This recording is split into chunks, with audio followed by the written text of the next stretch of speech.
How's it going, Ghostlings? My name is Ghost Aniki, and welcome back to D&D class, where we discuss everything D&D. This video is part 2 of 2, discussing the homebrew creations I've made. In part 1, I discussed my homebrew races, the Luminites and Umbrites, and my homebrew background, the Archivists. And in this video, we'll be discussing my homebrew class, the Collectors.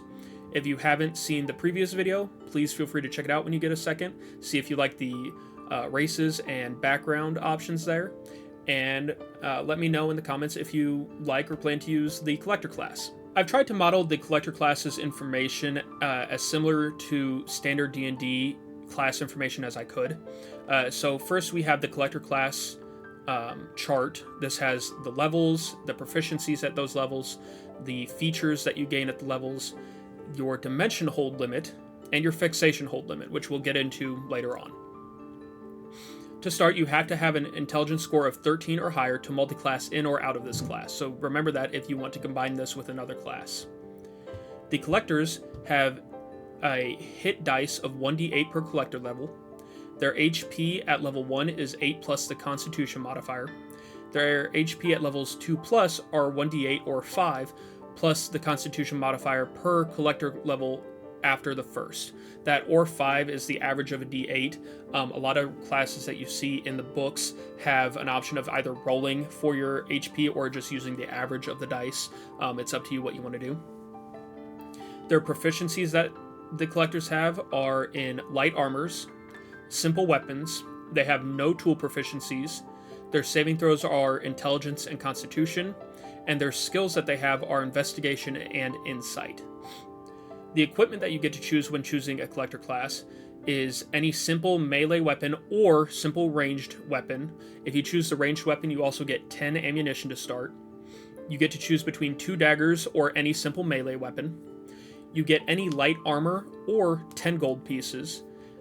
This is so if you choose you intend to choose, I should say, a magic caster subclass for this, or you're multi-classing or something along those lines where light armor isn't really helpful to you, you don't lose out completely.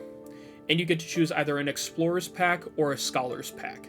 Next are the basic abilities for the Collector. At level 1 you get Dimension Hold.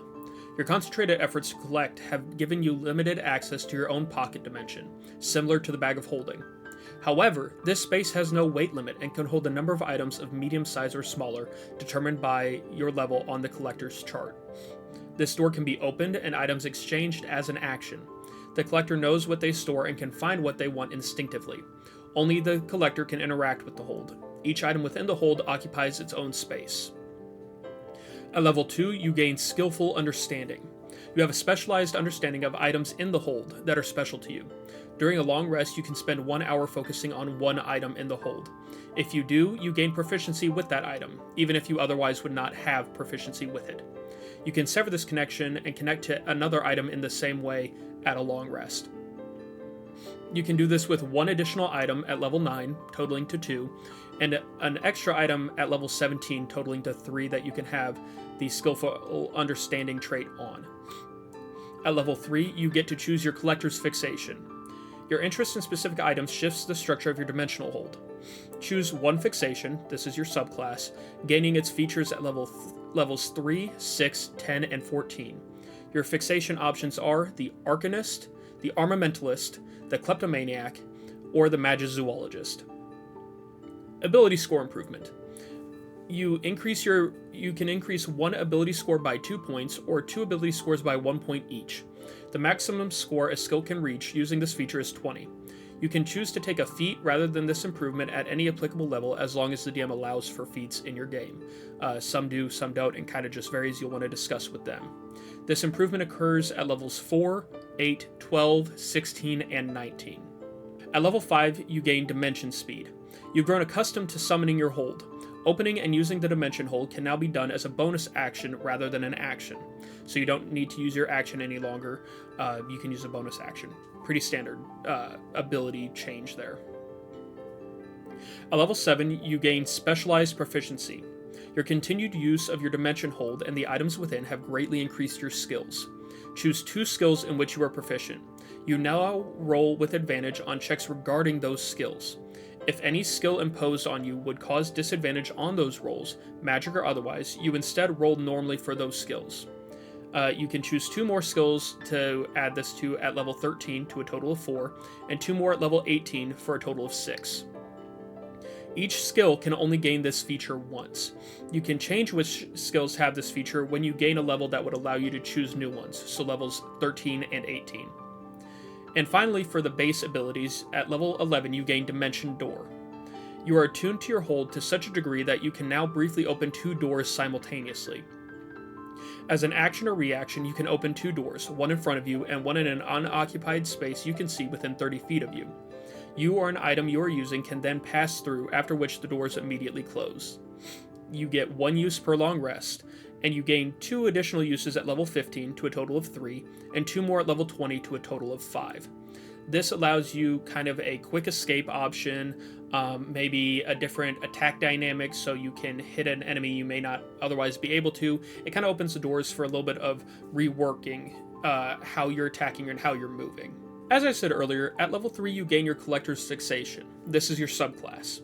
All fixations gain a number of specialized hold spaces per level, as detailed in the Collector's chart. That's where it says the fixation hold limit. The first option that you have is the Arcanist's Fixation. This is going to be your magic casters. At level 3 you gain Mage's Hold. Your hold develops spaces imbued with magical essence. You can now hold a number of spell scrolls, potions, plants, and or components as determined by your level. Your connection to the hold allows you to cast spell scrolls. You must still have the necessary components required for the spell you want to cast unless you take an arcane focus, in which case you follow the standard rules for using an arcane focus for casting. At level 3 you also gain Arcane Boon. Your newfound arcane might draws magic to you. You may choose a cantrip, level 1 or level 2 spell scroll, or an arcane focus you describe. That item will appear within the hold's new compartment after your next long rest. This also grants you proficiency with the Arcana skill. At level 6 you gain Magic Detection. Your hold begins to react to magic in the world around you. As an action you can detect magics around you, following the same rules as the Detect Magic spell. You can use this feature a number of times equal to your proficiency bonus per short or long rest. At level 10, you gain Arcane Defense. Your hold seeps magic essence around you. You roll with advantage to prevent, lessen, or end the effects of magic on you. Rolls to see if a spell hits you, and a spell's damage inflicted on you are rolled normally. And at level 14, you gain Magic Mirror. You've learned how to utilize your hold to temporarily hold and redirect magic. Once per long rest, you can use your reaction to redirect one enemy's spell back to the original caster. You must then roll to see if the spell hits, and for any of its effects as if you had cast it yourself. The second fixation option is the Armamentalist Fixation. This is going to be used for standard combat, essentially. At level 3, you gain the Armory. Your hold develops space designed to maintain and store weapons and armor. You can now store a number of weapons, armor, and or ammo, 10 pieces per compartment, as determined by your level. You gain 1 additional use of the Skillful Understanding feature when you take on this fixation. You also gain Martial Boon at level 3. Your hold draws from your martial prowess and materializes a weapon made for you. Choose any one martial weapon. That weapon will materialize in the armory's compartment at the end of your next long rest. You also gain proficiency in the Athletics skill or the Acrobatics skill. At level 6, you gain Dimensional Defense. The hold begins to manifest as part of you physically. You gain an AC bonus equal to 1/2 your proficiency bonus rounded down. So as your proficiency bonus rises with level, so will the Dimensional Defense's bonus. At level 10, you get Practiced Might. Your proficiency in the ways of combat have bolstered your physical prowess. You may add +1 to either your strength or your dexterity score. This potentially raises your modifier or raises it sooner than what you had originally planned. And at level 14, you gain Dimensional Weapon. The essence of the hold begins to connect with your weapons and imbue them with power. During a long rest, you can spend 1 hour focusing on a weapon that is in the armory. That weapon now deals an additional 1d6 force damage. You can switch which weapon has this effect in the same way as how you first imbued the weapon. So you would spend an hour focusing on a new weapon and it would gain the 1d6 force damage instead. The third option for your fixation is the Kleptomaniac Fixation. This is going to be used by your roguelike characters, the ones that want to run around and steal things or sneak around, things like that. At level 3, you gain Thieves' Hold. Given the number of items you have obtained in less than honest ways, your hold has adapted by increasing in size. Rather than specialized compartments, you gain additional standard hold spaces determined by your level. So where it says your fixation hold limit, instead of being specialized that you can't use it for other things, those fixation hold spaces become standard hold spaces. At level 3, you also gain Thieves' Boon. Your connection to the hold and practice in petty theft has increased your skill. Gain proficiency with the Thieves' Tools and in the Sleight of Hand skill. Your hold also manifests a set of Thieves' Tools in an unoccupied compartment at the end of your next long rest. At level 6, you gain Cat Speed. Your experience in running from consequences has increased your speed. Your base speed increases by 10 feet. At level 10, you gain Nimble. Your hold begins to affect your balance and movement. You gain +1 to your dexterity score. And at level 14, you get Quick Cut. Your hold has imbued you with better odds of escaping danger. When you use a weapon that uses your dexterity score, add 1d4 damage to the hit.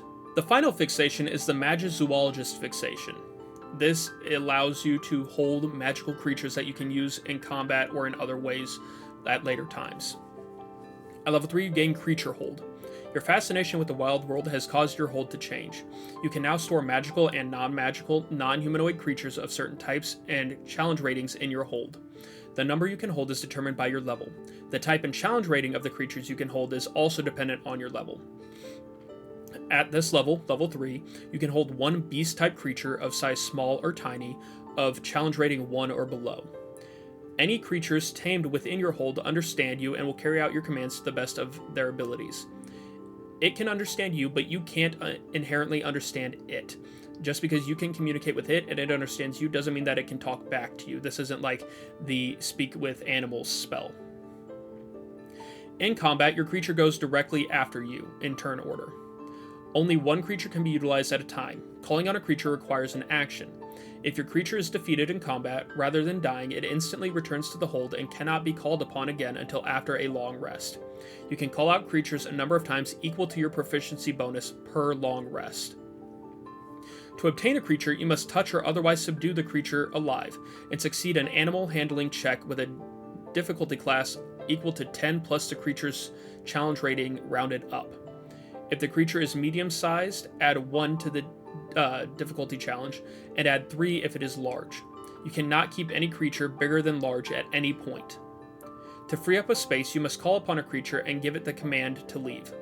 You intuitively know if the creature is of a size, type, or challenge rating you can obtain due to the hold's connection. At level 3, you also gain Creature Boon. Your hold draws from and amplifies your knowledge of creatures. You gain proficiency in the animal handling skill. Your newfound connection also draws a creature to you. Choose any small or tiny beast-type creature of a challenge rating 1 or lower. After your next long rest, you will find that your hold is open and the chosen creature is sitting outside of it watching you. At level 6, you gain Expertise Increase. Your hold changes with your growing experience. You can now tame and keep beast or monstrosity type creatures, up to medium-sized creatures, and creatures with a challenge rating of 3 or lower. You also gain Wrangle. You can now roll animal handling checks with advantage. Next, at level 10, you get Protective Nature. Your connection to the creatures causes them to view you as one of their own. As a reaction, if your creature is within 5 feet of you and isn't incapacitated in any way, and you are attacked, your creature can impose disadvantage on the attacker's action. You also gain Expertise Increase. You can now hold beast, monstrosity, or fey creatures, up to medium-sized creatures, and creatures of a challenge rating 5 or lower. And at level 14, you gain another Expertise Increase. You can now hold beast, monstrosity, fey, or draconic creatures, up to medium-sized creatures, and creatures of a challenge rating 10 or lower. And then there's an optional ruling. If you so choose, you can choose to utilize all of your creature hold spaces to hold a single large-sized creature. To do so, you must release all other creatures in your care.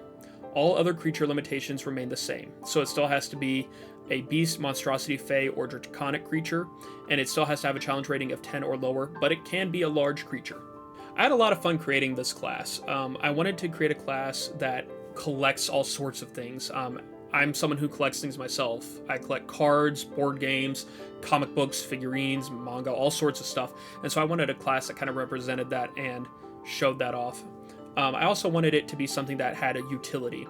Through the different 4 fixations, the subclasses, you kind of can play it in different ways. You can play a more martial character, a roguelike character, you can play your kind of nature type characters, your magic casters, different things like that. So you kind of put a foot into the door of any single one you want while still having your own specialized skills and abilities that only the collector has. I think it turned out really well. I'm really happy with it.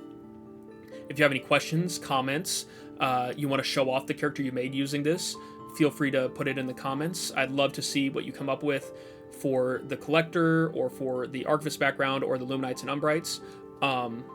But yeah, as always, if you liked everything, be sure to check out the YouTube, Twitch, Discord, TikTok. Check out all the places so you don't miss any news or changes or content. If you liked everything, share with your friends, share with your family, share with your neighbors, and share with whatever collection you've got. If you collect cards, share with your cards. They're inanimate, but they'd like to know. Share with them. As always, thank you all for being here. I greatly appreciate it. Have a great night, great week, great day, great everything, and I will see you in the next video. Bye, Ghostlings.